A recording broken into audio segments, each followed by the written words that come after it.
Hi students, I just wanted to make a quick video to show you how to use some of the available resources that we have for this online course.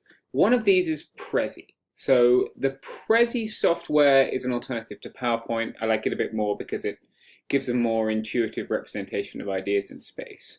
And Prezi is going to be how we will encounter much of the information from this course. Each week we will have a Prezi, and each Prezi will outline some of the key facts, some of the key individuals, explain some of the readings, and give you a sense of exactly how the course links together the readings that I've set for you. So to give you an example, all the Prezis for this course are in the History 101 folder. You can see that I teach other courses, History 100, for instance, being World History 1. If you need a refresher on anything, you're welcome to look at those. If you're interested, they're all publicly available. But for this course, the only things you're going to be examined on are the things that are in the History 101 course.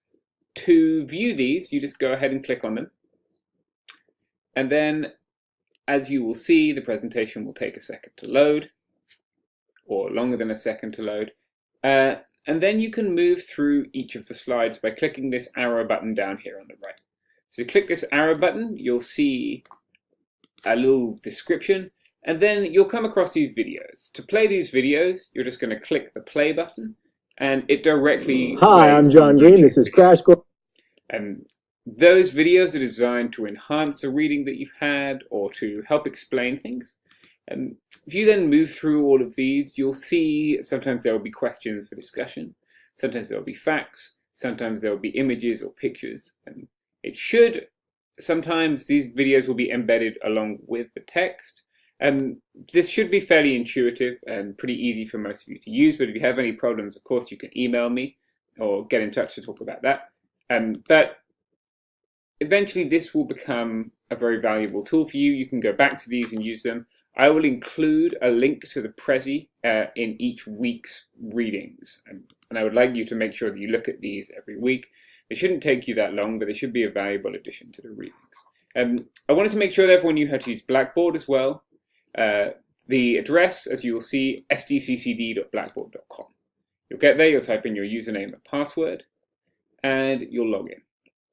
You may have a number of courses that you are teaching, or that you are taking. I don't think many of you will be teaching.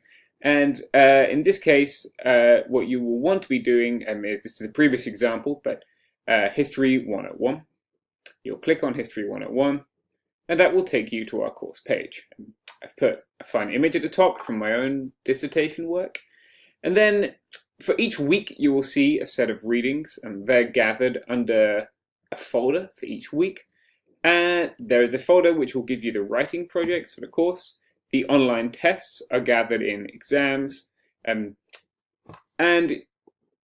in general, you should be able to navigate this pretty easily. The syllabus, of course, is here. And the syllabus will tell you further what readings you're supposed to be taking. And some of them are from the textbook. The online readings are gathered here. The student orientation and tutorials should help you if you have any questions about Blackboard. So if I give you an example, you click through to week 2.